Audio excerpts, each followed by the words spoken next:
पुराने वक्तों में एक मशहूर काजी इब्राहिम बिन यासीन रहते थे। वो अपने अदल, नरमी और अल्लाह के खौफ की वजह से दूर दूर तक जाने जाते थे। शहर वाले उन्हें जिंदा इंसाफ कहते थे। जो भी उनके पास आता बेखौफ होकर हक की बात कहता, क्योंकि सब जानते थे कि काजी किसी का दबाव नहीं लेता। इसी शहर में दो ताजिर थे, फारिस नर्म दिल, सच्चा और दियानतदार, नोमान चालाक, दौलत का घुमंडी और मशहूर झूठा। एक दिन नोमान ने फारिस पर इल्जाम लगाया, इसने मेरा बहुत कीमती मोतियों का थैला चोरी किया है। फारिस हैरान रह गया। वो बोला, मैंने कभी ऐसा नहीं किया। अब गवाह झूठ बोल रहे हैं।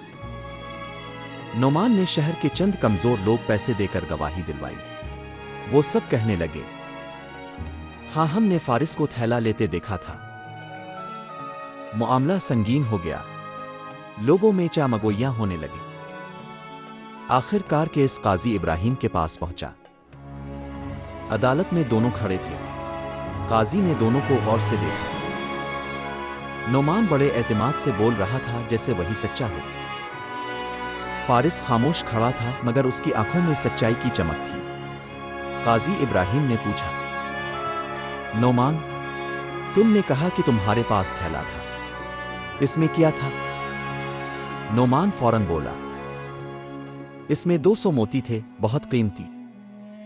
काजी ने दोबारा पूछा, अच्छा, इन मोतियों की खुशबू कैसी थी? नोमान चकरा गया। खुशबू? मोतियों की कही खुशबू होती है? काजी इब्राहिम ने फारिस से पूछा, तुम बताओ, तुमने कभी ऐसे मोती देखे हैं? फारिस ने अदब से कहा, मैं ताजिर हूं, कई बार मोती खरीदे हैं। कुछ खास किस्म के मोतियों में समंदरी खुशबू रहती है, लेकिन मैंने वो थैला कभी देखा ही नहीं। काजी चंद लम्हे खामोश रहे, फिर हैरत अंगेज हुक्म दिया, दोनों के हाथ धोकर लाओ, फिर मेरा खादिम उन हाथों की खुशबू चेक करेगा। नोमान घबरा गया। फारिस खामोशी से हाथ धोने चला गया।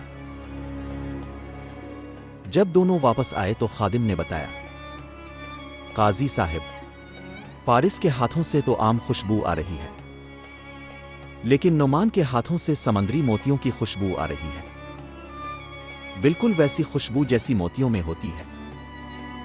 नोमान का चेहरा सफेद हो गया। काजी ने गुस्से में कहा, ये मोती तुम्हारे हाथों में क्यों हैं अगर फारिस ने चोरी की? तुमने अपना थैला खुद छुपाया और इल्जाम फारिस पर लगा दिया। पूरा दरबार हैरा रह गया। नोमान के झूठ का भांडा फूट चुका था। काजी ने फैसला सुनाया, फारिस बेगुनाह है। नोमान पर जुर्माना भी होगा और सजा भी। अदल जमीन पर इसलिए कायम है कि कोई मजलूम ना रहे। नोमान को अपने किए पर बहुत शर्मिंदगी हुई। इसने फारिस से मुआफ़ी मांगी, मगर काजी इब्राहिम ने कहा, मुआफ़ी मिल सकती है, मगर नुकसान का मुआवजा देना होगा। फारिस ने इसे मुआफ़ तो कर दिया, मगर यह वाक़या पूरे शहर के लिए सबक बन गया। इस दिन लोगों ने सीखा, जो अल्लाह से डरता है वो इंसाफ से कभी नहीं डरता। जुल्म से बच्चों, क्योंकि जुल्म क़यामत के दिन घोर अंधेरों में बदल जाएगा। सबक: सच को छुपाया जा सकता है, मिटाया नहीं जा सकता। इंसाफ अल्लाह की पसंदीदा नेकियों में से है। झूठ वक्ती फायदा देता है, मगर हमेशा रुसवाई पर खत्म होता है। जो अल्लाह से डरता है, इसे दुनिया कोई नुकसान नहीं पहुंचा सकती।